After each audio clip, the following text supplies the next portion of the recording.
Chemarea din întuneric. În lumea nevăzută cuvintele au putere, iar când sunt rostite cu intenție, pot rupe vălul dintre lumi. Cei care au încercat au deschis uși ce nu trebuiau niciodată deschise. Invocarea spiritelor nu este o invenție modernă. Se practică de secole. De la șamani și mediumi până la cercetători de paranormal, oameni din toate colțurile lumii au încercat să comunice cu morții. Dar ce se întâmplă când acei morți răspund?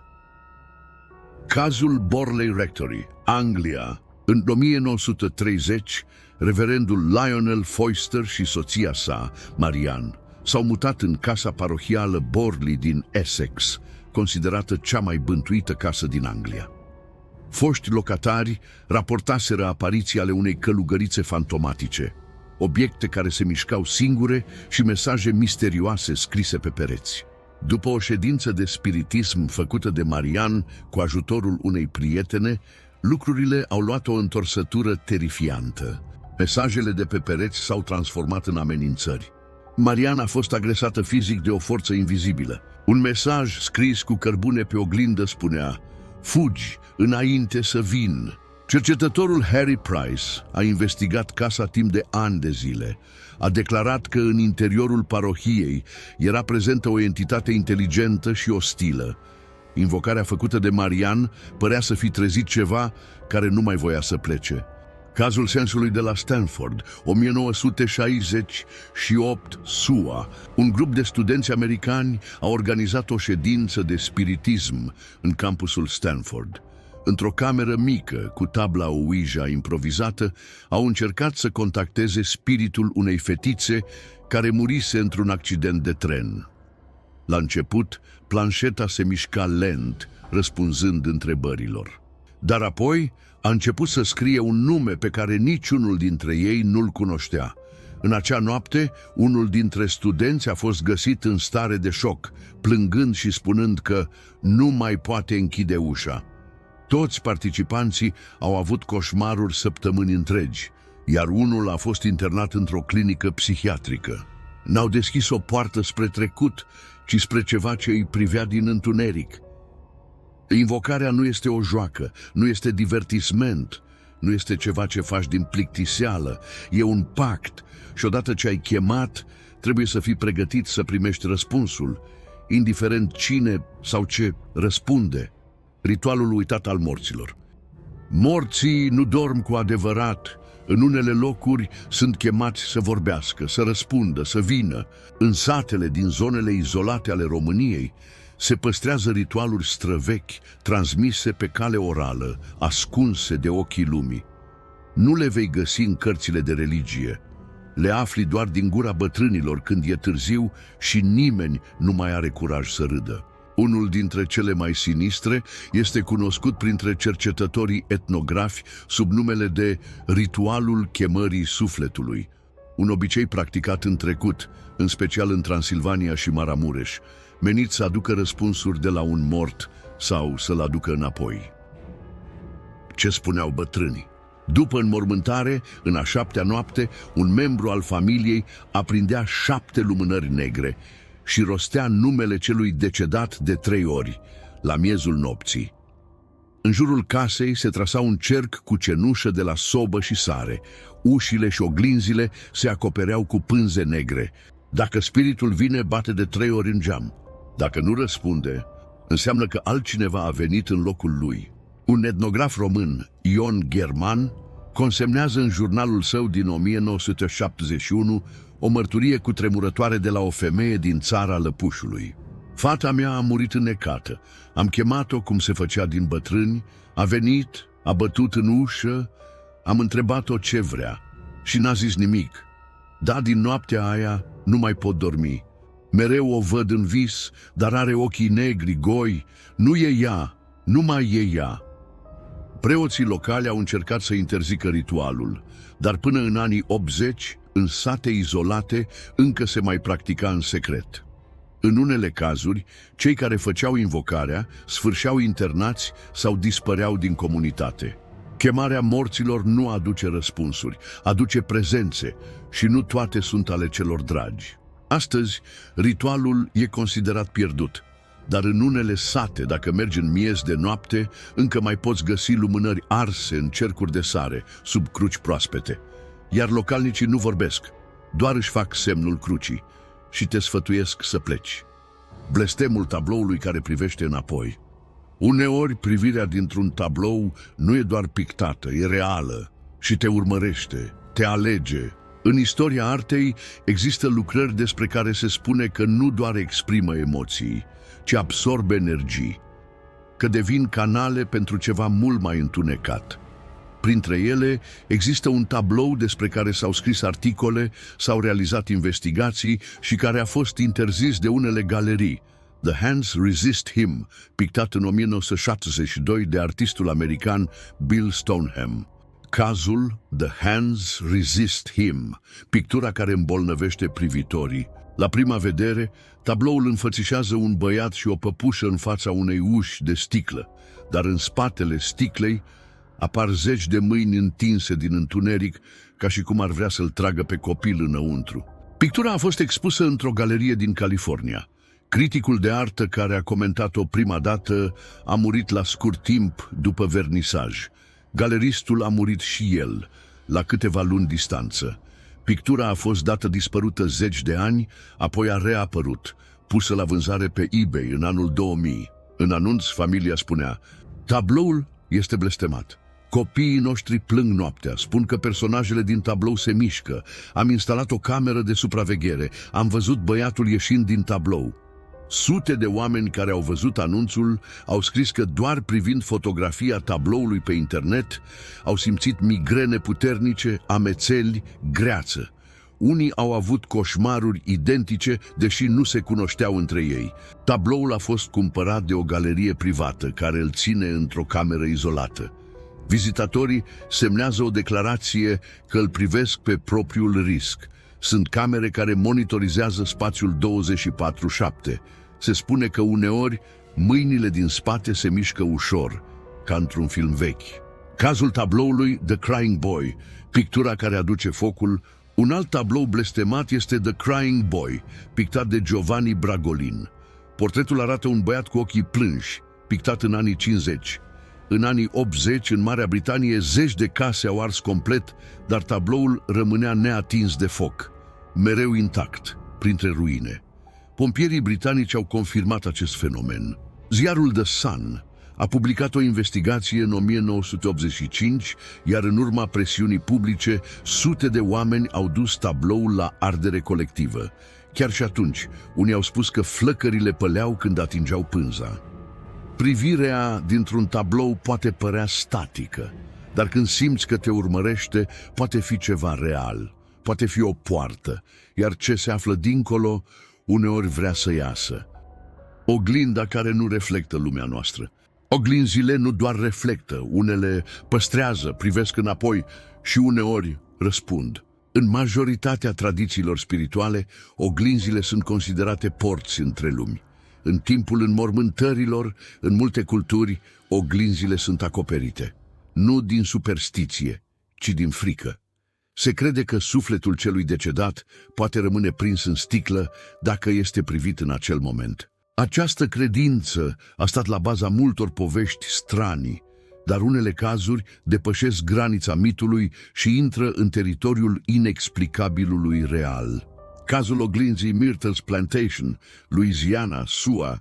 În Myrtle's Plantation, considerată una dintre cele mai bântuite locuri din America, există o oglindă veche despre care se spune că ține captive spiritele unei mame și ale celor doi copii ai ei, otrăviți în secolul al XIX-lea. Vizitatorii și angajații au raportat că în oglindă se văd urme de mâini care nu pot fi șterse.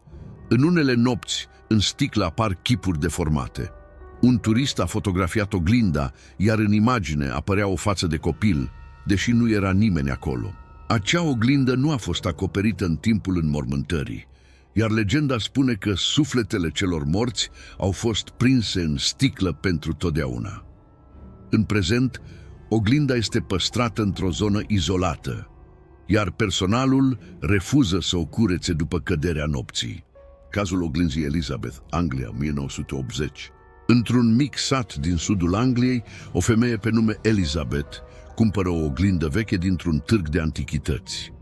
La scurt timp, începe să aibă coșmaruri cu o siluetă în spatele ei. Oglinda pare să-și schimbe reflexia ușor, întunecând colțurile camerei chiar și în plină zi. După câteva săptămâni, fiica ei începe să spună că o femeie cu ochi goi se uită din oglindă când mama ei nu e atentă.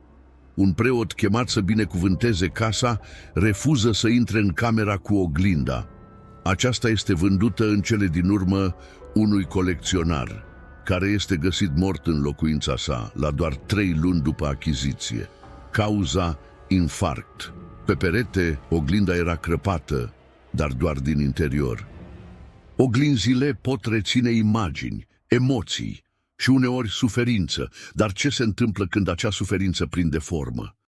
Cutia care nu se deschide fără sânge.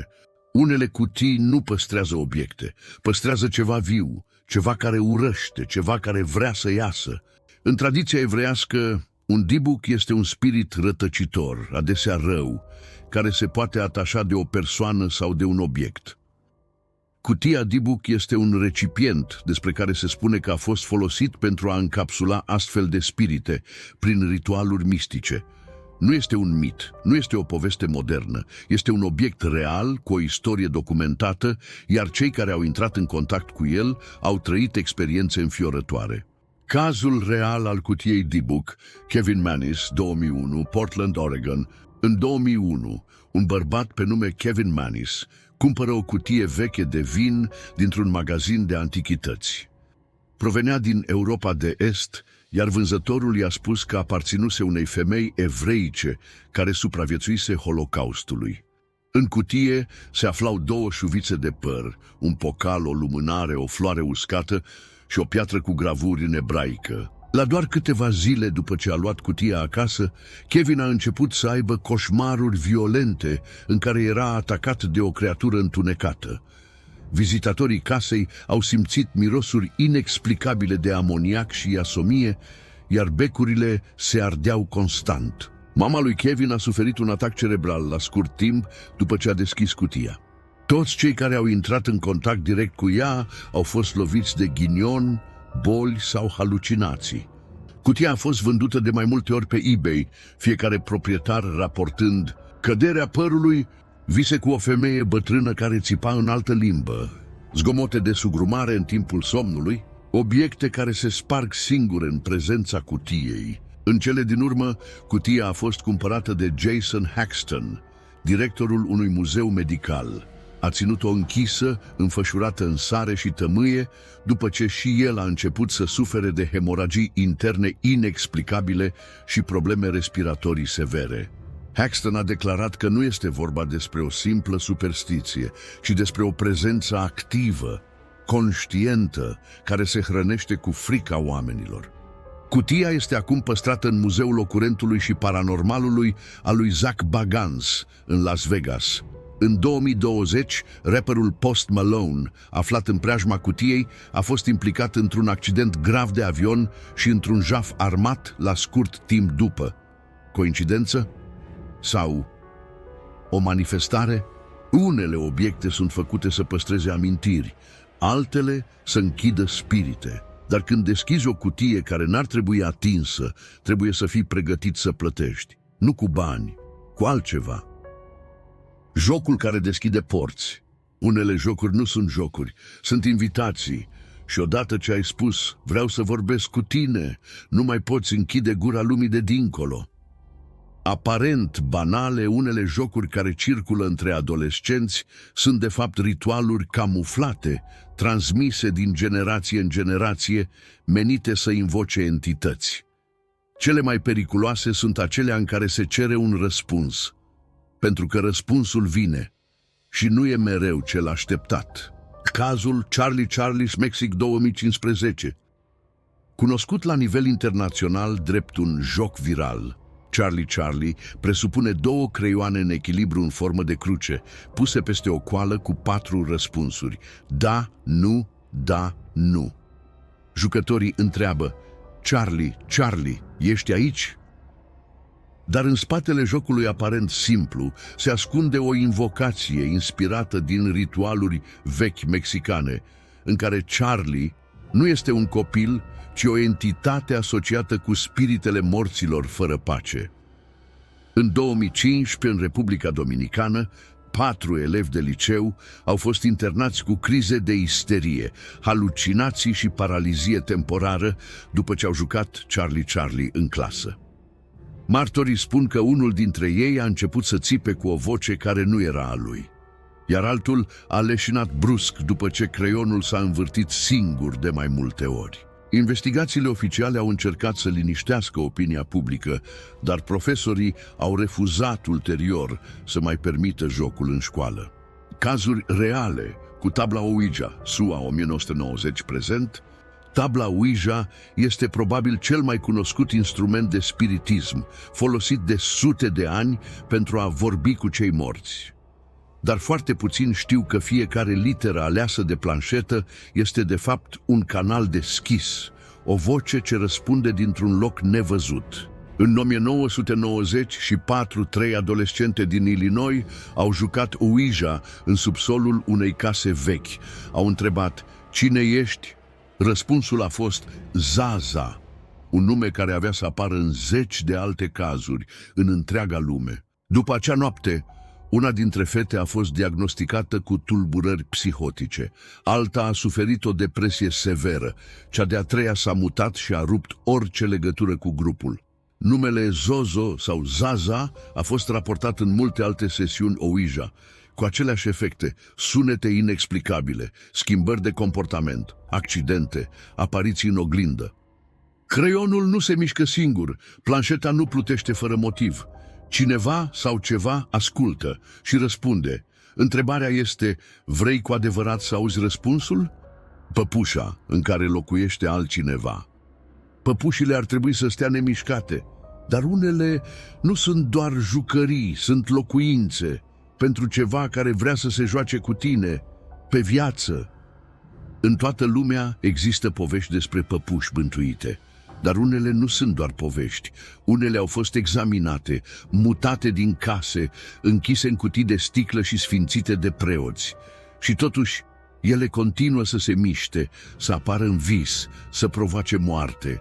Cazul real al păpușii Annabelle, Connecticut, SUA, poate cea mai celebră păpușă blestemată din lume, Annabelle nu seamănă deloc cu imaginea înfricoșătoare din filme. În realitate, este o păpușă Raggedy Ann, cu zâmbet cusut și păr din lână roșie. În 1970, o studentă la asistență medicală a primit păpușa cadou de la mama sa.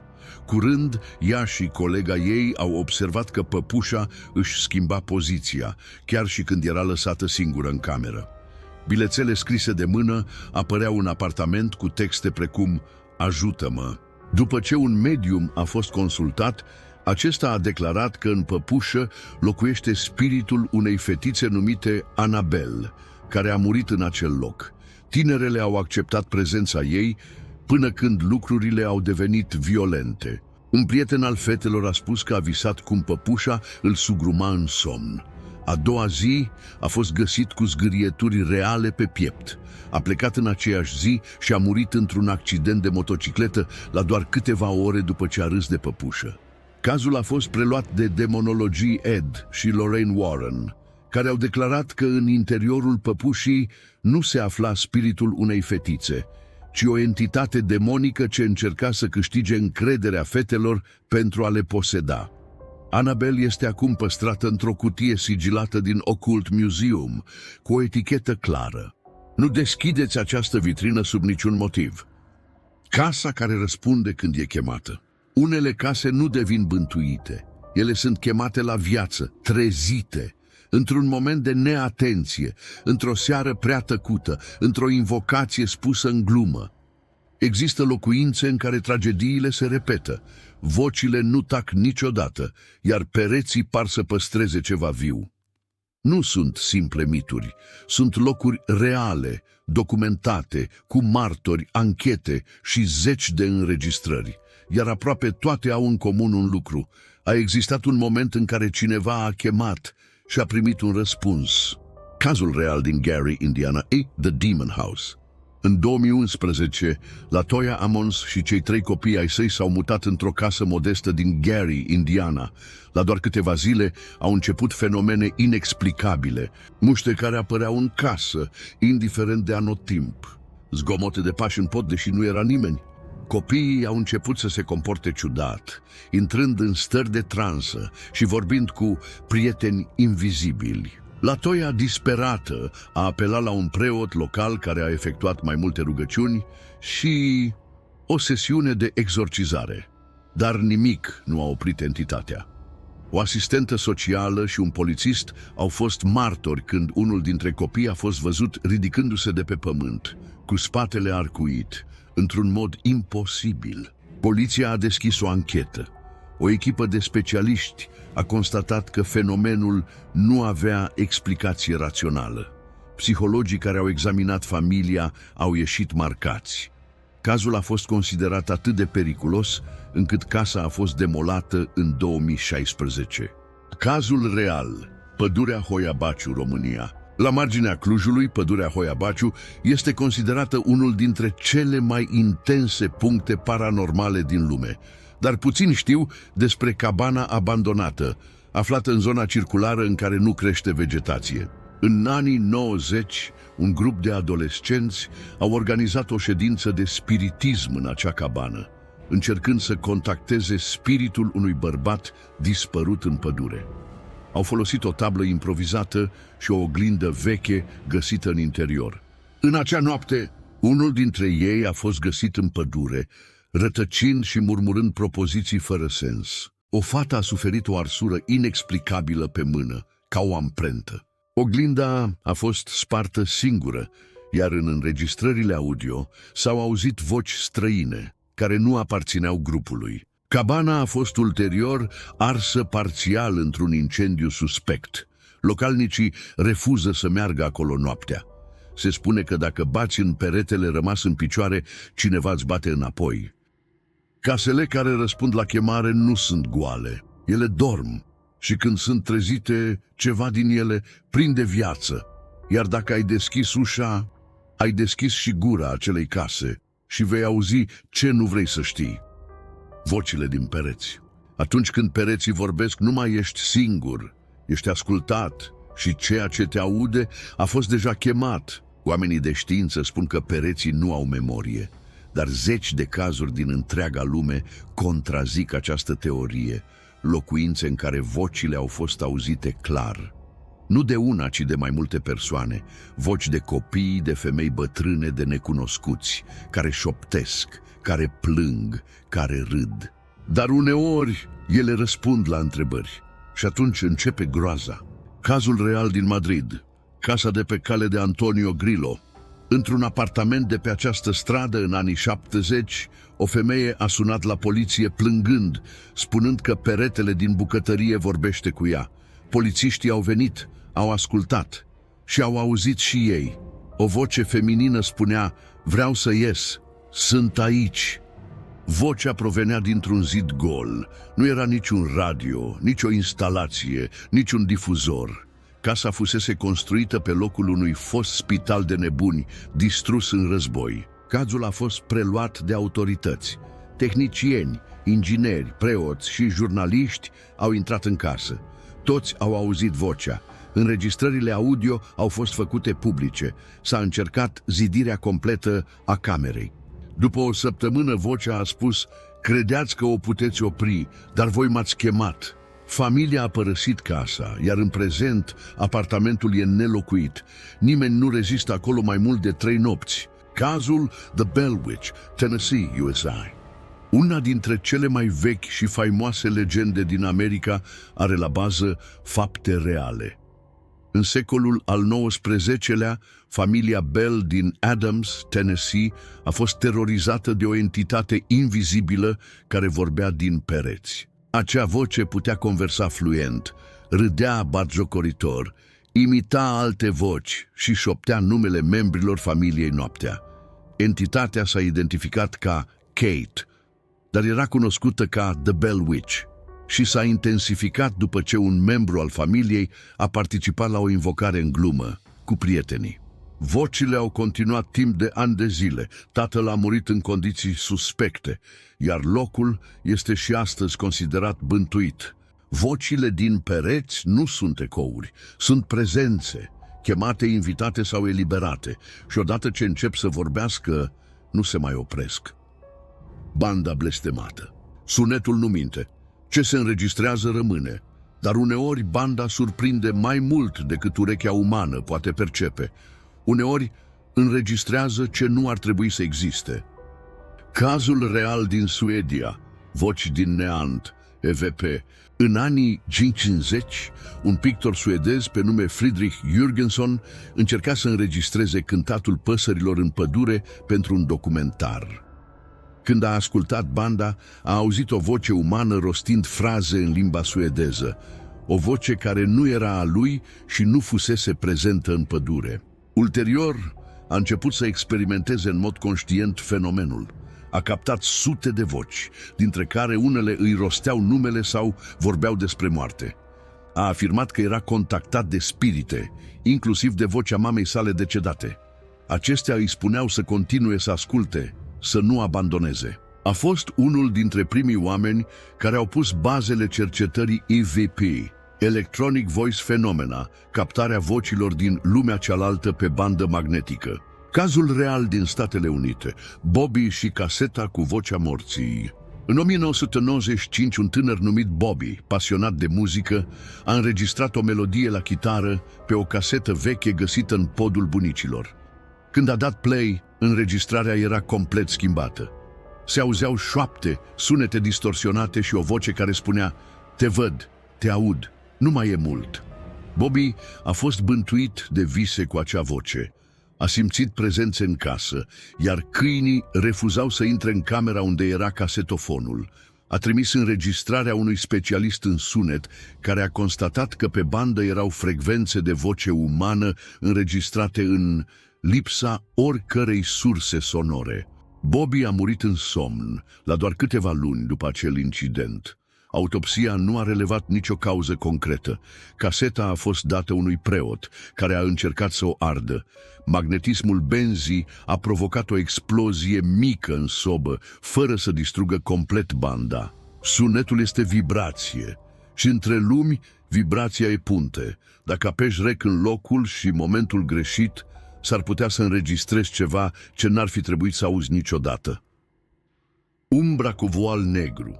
Apare doar noaptea, nu vorbește, nu se apropie, doar te privește dintr-un colț al camerei, cu fața acoperită. Dar toți cei care au văzut-o spun același lucru: nu e vis, e reală și vine după ce ai chemat. Caz real. Femeia în negru din Pennsylvania, 1977. Într-un mic oraș din Pennsylvania, o tânără pe nume Alice a participat la o ședință de spiritism organizată acasă cu câțiva colegi. Au folosit o tablă Ouija, au aprins lumânări și au încercat să contacteze spiritul bunicii sale decedate. La început, totul părea inofensiv. Apoi planșeta a început să formeze un nume necunoscut, Lurana. În acea noapte, Alice s-a trezit brusc, incapabilă să se miște. În colțul camerei, în umbră, a văzut o siluetă feminină înaltă, îmbrăcată complet în negru, cu un voal care îi acoperea fața. A rămas acolo până când lumina dimineții a pătruns prin geam. Alice a început să aibă vise recurente cu acea femeie, în care era chemată să iasă din casă spre cimitir. În doar câteva luni, starea ei psihică s-a deteriorat. Familia a contactat un preot, care a afirmat că fetița a deschis un canal spre o entitate feminină veche, ce nu are nume omenesc. Casa a fost sfințită de 3 ori. Umbra a continuat să apară, nu doar în vise, ci și în reflexii de oglinzi sau geamuri. Alice a fost internată într-o clinică de psihiatrie. Desena zilnic aceeași figură, o femeie în negru, cu mâini lungi și voal subțire, care se estompa spre podea. Fiecare desen era marcat cu același mesaj: "Ea nu uită." Caz real, Dama Negra din Spania, 2008. În sudul Spaniei, o echipă de investigatori paranormali a filmat într-un sanatoriu abandonat. În timpul unei sesiuni de comunicare cu Spirit Box-ul, au întrebat: "Cine ești?" Răspunsul a fost clar: "Soy la que viene cuando llamas." Sunt cea care vine când chemi. După acel incident, unul dintre membrii echipei a fost găsit mort în apartamentul său, fără urme de violență, dar cu o cameră video pornită. Pe filmare se vede clar cum, la ora 3:07 dimineața, o siluetă feminină trece prin cameră. Fața era acoperită. Alți membri ai echipei au declarat că au visat aceeași femeie în noaptea următoare. În toate cazurile, ea nu vorbea, dar se apropia treptat, până când visul devenea un coșmar paralizant. Femeia cu voal nu este doar o apariție, e un ecou invocat, o entitate care prinde formă când chemarea este făcută greșit și când apare, nu mai poți închide ușa prin care a venit. Cercul care nu trebuie spart. În magie, cercul e totul. Protecție, barieră, limită, dar odată ce e spart, ceea ce a fost chemat rămâne liber. În majoritatea ritualurilor de invocare, fie că sunt din vrăjitorie, spiritism, satanism sau șamanism, există o regulă fundamentală: nu părăsi niciodată cercul și nu-l rupe. Acest simbol, trasat cu sare, cenușă, cretă sau sânge, este granița sacră între lumea celor vii și cealaltă parte. Dar un pas greșit, o sperietură, o greșeală, a fost de ajuns ca spiritele chemate să nu mai poată fi alungate. Caz real: ritualul eșuat din New Orleans, 1998. 3 adolescenți au participat la un ritual de invocare inspirat din cartea The Lesser Key of Solomon, descoperită într-un anticariat. Într-un apartament părăsit, au trasat un cerc cu cenușă și au citit numele unei entități. La început, nu s-a întâmplat nimic. Dar apoi, unul dintre ei a spus că simte că cineva îl atinge pe spate. A pășit în afara cercului. Lumânările s-au stins brusc. Pe caseta video, care încă funcționa, se aude un sunet gutural, urmat de țipete, și imaginea devine distorsionată. A doua zi, unul dintre tineri a fost găsit rătăcind în parc, murdar de sânge, dar nu era al lui. Ceilalți 2 au fost găsiți într-o stare catatonică. N-au vorbit niciodată despre ce s-a întâmplat. Psihiatrii au spus că era ca și cum ceva le luase identitatea. Caseta a fost analizată. Sunetul de fundal conținea voci suprapuse în mai multe limbi, inclusiv aramaică. Caz real: mediumul de la Paris, 1932. O medium cunoscută la Paris a fost invitată să facă o demonstrație într-un cerc privat, la o familie aristocrată. A trasat un cerc cu sare, a aprins lumânări și a spus: "Nu pășiți niciodată afară, indiferent ce auziți." Unul dintre invitați, un tânăr avocat, a râs și a pășit afară, ignorând avertismentul. În acel moment, flăcările lumânărilor au crescut brusc, toate geamurile s-au spart, iar mediumul a leșinat. Avocatul a început să aibă vise repetitive cu o creatură înaltă, cu chip de animal, care îi vorbea noaptea. La câteva luni s-a sinucis, lăsând un bilet cu un singur cuvânt: "Iartă-mă." Mediumul, întrebată mai târziu despre ritual, a spus: "Cine pășește dincolo de cerc deschide drumul pentru celălalt și el nu uită ușa prin care a intrat." Cercul nu este doar o formă, e o promisiune, o protecție între tine și ceea ce e acolo. Iar când îl rupi, promisiunea devine o invitație, iar ceea ce a fost chemat rămâne. Ora când morții vin acasă, la ora 12 fix, lumea tăcerii se deschide. E momentul în care timpul se oprește între 2 respirații și ușile dintre lumi devin fragile. Dacă chemi atunci, vei primi mai mult decât un răspuns. Caz real: ritualul din ospiciul abandonat, Polonia, 1999. 3 studenți la medicină, pasionați de fenomene paranormale, au intrat într-un ospiciu abandonat cu scopul de a contacta spiritele pacienților morți acolo. Au pregătit totul: o masă rotundă, lumânări, o oglindă veche și un reportofon. Au început ritualul exact la ora 12 fix. Au întrebat, cine e aici cu noi? N-au primit niciun răspuns imediat, dar după 30 de minute, toate lumânările s-au stins simultan. Reportofonul a captat în acel moment o voce joasă spunând în poloneză, voi ați venit, acum eu rămân. Unul dintre studenți a fost găsit la 2 zile distanță, în stare de șoc, lângă clădire. Ceilalți 2 au fost internați. Toți 3 au avut aceeași halucinație. O figură îmbrăcată într-un halat murdar, cu gura cusută, care îi privea în timp ce încercau să fugă. Înregistrarea audio a fost analizată de experți. Vocea înregistrată avea o frecvență sub nivelul auzului uman. Nimeni din cameră nu auzise acele cuvinte în timp real. Caz real. Familia din Manila, Filipine, 2005. O familie numeroasă care se mutase într-o casă veche din capitala Filipinelor a decis să organizeze un ritual de comunicare cu spiritele bunicilor la miezul nopții în ajunul anului nou. O tradiție populară locală spune că la acea oră spiritele vizitează casa unde au locuit. Au lăsat ușile deschise, lumânări aprinse în fiecare cameră și au rostit numele celor morți. După ora 0, lucrurile s-au transformat într-un coșmar. Becurile au explodat. Toți câinii din cartier au început să urle. Copilul cel mic a spus că un bătrân fără ochi stă la ușa lui. Bunica a fost găsită leșinată în baie, murmurând în limba tribală veche, deși nu o vorbise niciodată. Ritualul a fost documentat de un jurnalist local, iar casa a fost sfințită de mai mulți preoți. Nimeni nu a mai locuit acolo de atunci. La miezul nopții, tăcerea e cea mai periculoasă, pentru că e suficientă o șoaptă, un nume rostit, o intenție și poarta se deschide, iar morții nu vin întotdeauna cu pace. Apelul de pe lumea cealaltă.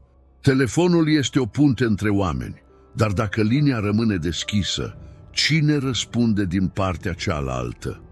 Caz real, apelul de la Charles Peck, SUA, 2008. Pe 12 septembrie 2008, Charles Peck a fost implicat într-un accident de tren în California, în care au murit 25 de persoane. Trupul său nu fusese încă descoperit, dar în următoarele 12 ore după impact, telefonul său a sunat de 35 de ori către membrii ai familiei. Soția, fiul și fratele au primit apeluri, dar când răspundeau, nu auzeau nimic, doar o tăcere apăsătoare. Când au încercat să-l sune înapoi, apelul mergea direct la mesageria vocală. La 12 ore după accident, echipele de intervenție au găsit corpul lui Charles. Era decedat din momentul impactului. Oficial, nu exista nicio explicație pentru apeluri. Telefonul a fost găsit complet distrus printre fiarele contorsionate. Caz real, mesajul de pe robot, Anglia, 1992. O femeie din Liverpool pe nume Margaret și-a pierdut soțul în urma unui infarct. Cu 2 zile după înmormântare, a ajuns acasă și a găsit un mesaj vocal pe robotul telefonic. Vocea era a soțului ei și spunea clar, Margaret, nu te teme, sunt aici, dorm. Când a încercat să salveze înregistrarea, robotul s-a ars. Specialiștii de la compania telefonică au confirmat că apelul a fost primit, dar nu a fost înregistrat de niciun număr activ. Cazul a fost prezentat într-un documentar BBC și rămâne fără explicație până azi. Caz real, apeluri din coșmar, România, 2010. Un tânăr din București, Radu, nume schimbat, a povestit într-un interviu pentru presa locală că după ce a participat la o ședință de spiritism cu prietenii, a început să primească apeluri noaptea, exact la ora 3:33. Când răspundea, nu se auzea nimic. După o săptămână, începuseră să se audă șoapte în limba latină, urmate de sunetul unui ceas care ticăie. A mers la poliție, iar apelurile au fost investigate.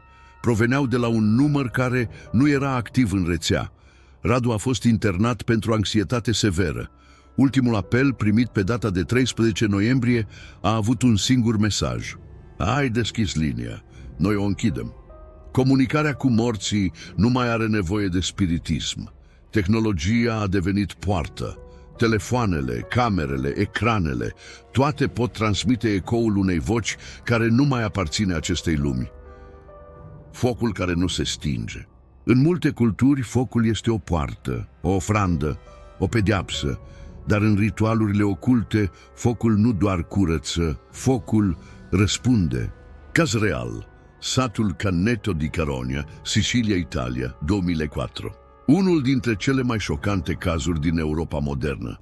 În satul Canneto, casele au început să ia foc spontan, fără nicio sursă evidentă. A ars totul, televizoare, saltele, pereți, chiar și țevi metalice, fără niciun contact cu electricitatea sau foc deschis. Autoritățile au crezut inițial că este un fenomen natural, dar au fost martori și polițiști care au văzut flăcări izbucnind din aparate scoase din priză.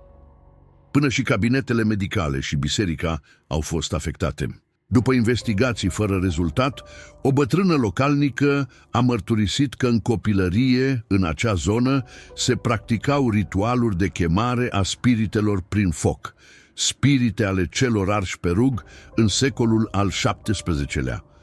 Se pare că o familie găsise vechi manuscrise și ar fi încercat un ritual de invocare în glumă, cu consecințe devastatoare. Guvernul italian a intervenit, satul a fost evacuat temporar, focurile au încetat brusc, la fel cum au început. Dar niciun expert nu a putut explica ce s-a întâmplat. Caz real, casa arsă în cerc, Brazilia, 1998. Într-un sat din statul Pernambuco, Brazilia, un fermier a chemat un vraci local pentru a comunica cu sufletul soției sale moarte. A urmat un ritual tradițional umbanda, un cult ce îmbină spiritismul cu magia africană. Seara, după ritual, pământul din jurul casei a început să se înfierbânte, iar la miezul nopții, un cerc perfect de foc a apărut în jurul casei. Flăcările au ars pământul și vegetația, dar nu s-au extins în afara cercului. A doua zi, totul era carbonizat, cu excepția casei și a camerei în care fusese invocarea. Pereții erau negri. O figură asemănătoare cu o față umană fusese imprimată în funinginea de pe tavan.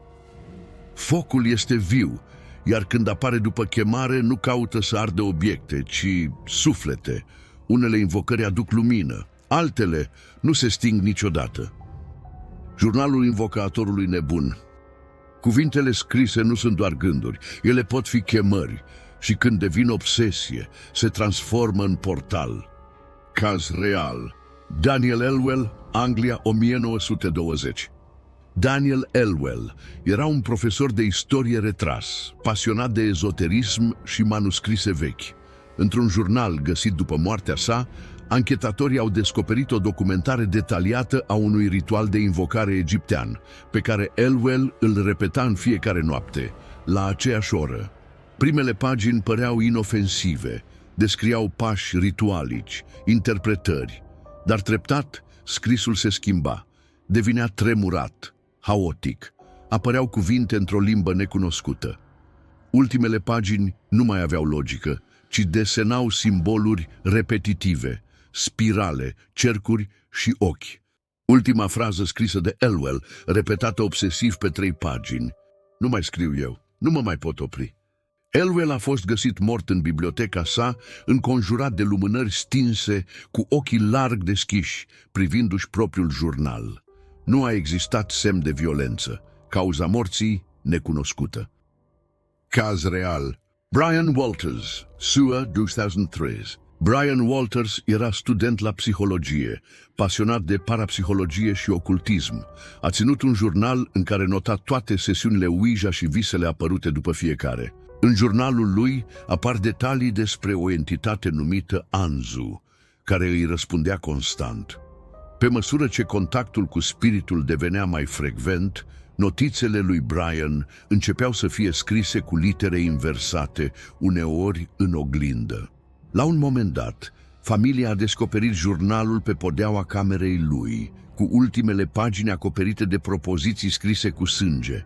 El vrea un corp, mă folosește. Brian a fost internat cu simptome de psihoză severă. Spunea că vocea spiritului e în capul lui și că îl face să scrie și când doarme. Psihiatrii au confirmat scrierea automată în stare de transă, fenomen asociat adesea cu posedarea în cadrul cercetărilor parapsihologice. Când scrisul devine compulsie, când cuvintele nu-ți mai aparțin, jurnalul nu mai e un obiect, devine altar sau poartă și uneori, din cealaltă parte, cineva vrea să intre. Fereastra interzisă. Ferestrele lasă lumina să intre, dar unele au fost acoperite, zidite, ascunse, nu pentru a păstra ceva afară, ci pentru a ține ceva înăuntru. Caz real. Casa Blythe, Northumberland, Anglia, 1937. Într-o casă veche de țară din nordul Angliei, familia Blythe locuia de generații. Un geam de la etajul 3 fusese zidit complet, cu indicația din testamentul străbunicului, să nu fie niciodată deschis. Nimeni nu a știut de ce. În 1937, un muncitor care făcea reparații la acoperiș a decis să deschidă acea zonă, ignorând avertismentele. După ce a spart zidul, a descoperit o cameră minusculă, fără mobilă, dar cu simboluri scrijelite pe toți pereții și un leagăn din sârmă ruginită legănându-se singur. În noaptea următoare, familia a fost trezită de sunete de pași grei, deși etajul fusese gol de zeci de ani. Fereastra proaspăt descoperită s-a spart fără motiv, iar oglinzile din casă au început să se crape una câte una. În jurnalul familiei se menționează că în acea cameră, în timpul unei epidemii din secolul al XIX-lea, fusese încuiat un copil bolnav mental, considerat posedat. A murit acolo, iar încăperea fusese sigilată cu ritualuri religioase. Caz real. Internatul din Varșovia, Polonia, 1975. Un internat catolic pentru fete din Varșovia avea o cameră la mansardă fără ușă și cu fereastra acoperită cu lemn și lanțuri. În timpul unor lucrări de restaurare, un angajat a deschis acea fereastră, eliberând praful și mucegaiul vechi de decenii. În câteva zile, fetele din internat au început să aibă coșmaruri identice. O femeie fără gură care le privea prin geam, cerând să fie ascultată. 3 fete au fost internate cu tulburări psihice. Una a încercat să se arunce pe fereastră. Preotul responsabil de internat a închis din nou camera și a declarat zona necurată. Fereastra a fost zidită din nou, dar personalul spune că noaptea se mai aude bătaie în geamul care nu mai există.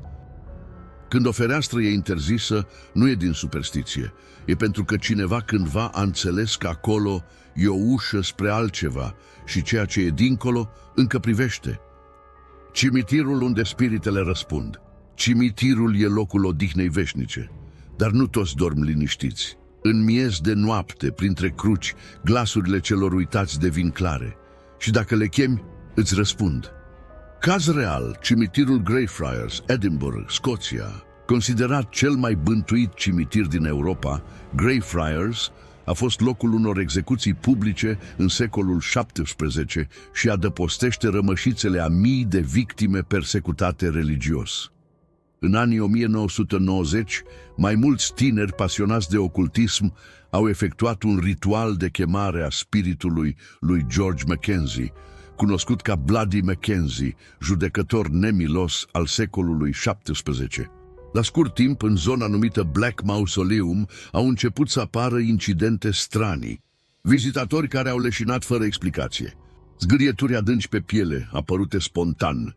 Un bărbat a fost găsit inconștient, cu hainele sfâșiate, deși era singur. Înregistrările audio din noaptea ritualului au captat o voce guturală care șoptea un nume repetat. Kenz, Kenz, Kenz. Cimitirul a fost închis temporar, iar autoritățile au recunoscut. Ceva răspunde aici și nu este în controlul nostru. Caz real. Ritualul din cimitirul Belu București, 2012. Un grup de studenți la teatru, pregătind un proiect experimental, a organizat o ședință de spiritism într-un colț retras din cimitirul Belu, lângă mormântul unui fost dramaturg român, considerat excentric și interesat de ocultism. Au folosit o lumânare, o oglindă de buzunar și au rostit numele celui decedat cerând inspirație. Au filmat totul. Pe înregistrare, în momentul în care se rostește pentru a treia oară numele dramaturgului, flacăra lumânării se stinge singură, iar în fundal se aude clar un sunet de pași pe pietriș. După acea noapte, una dintre fete a avut coșmaruri identice cu o siluetă care îi dicta replici în vis. Un alt membru al grupului a abandonat facultatea, declarând că nu mai putea scrie fără să simtă că nu e singur. Camera cu care au filmat s-a defectat.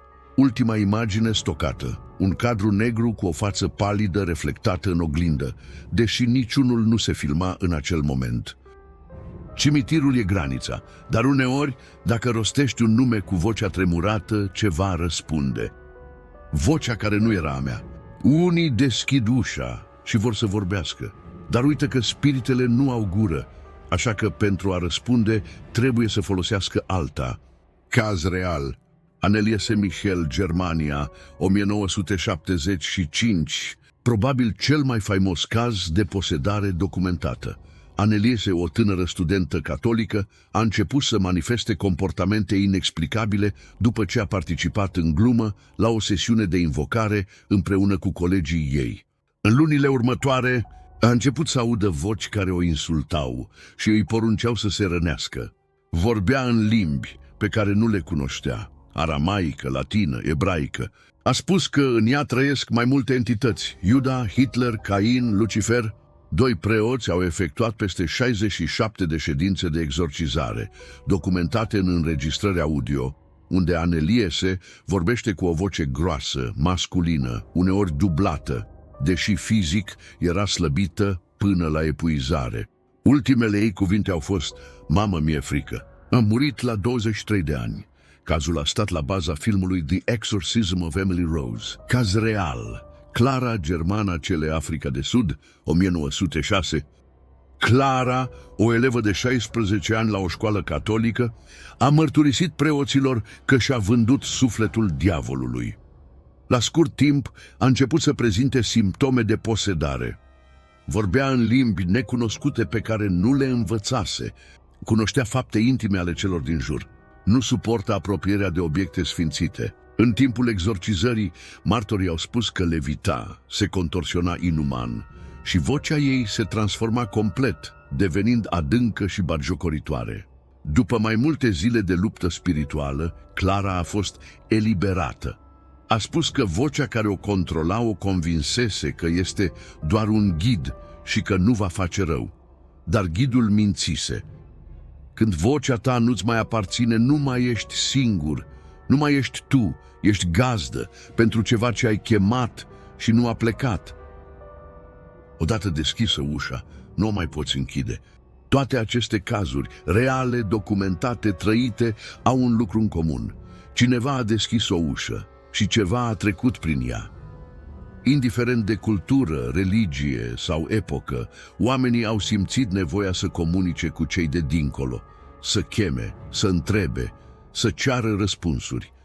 Dar în toate poveștile, fie că vorbim de tineri în jurul unei mese, de mediumi în transă, de păpuși posedate sau case care ard fără foc, chemarea a fost auzită și nu a venit un spirit blând, protector. A venit ceva ce nu a vrut să mai plece. Spiritele, entitățile sau vocile pe care le-am explorat nu sunt personaje de film. Sunt descrise de medici, polițiști, jurnaliști, preoți, supraviețuitori. Sunt reale, iar puterea lor vine din intenția umană. O simplă întrebare rostită cu teamă poate deveni un pact tăcut. Uneori, răspunsul vine printr-o șoaptă, alteori printr-o atingere sau un vis, sau o voce care se strecoară în mintea ta și te roade din interior zi după zi. Poți rupe cercul, poți stinge lumânarea, poți închide cartea, dar nu poți închide ușa odată ce ea a fost deschisă. Și poate cel mai important lucru de reținut este acesta: nu toate invocările se termină când se termină ritualul, unele abia atunci încep. Dacă n-ai închis încă ușa, apasă like Dacă vrei să o mai deschidem împreună, abonează-te și pregătește-te. Noaptea nu s-a terminat.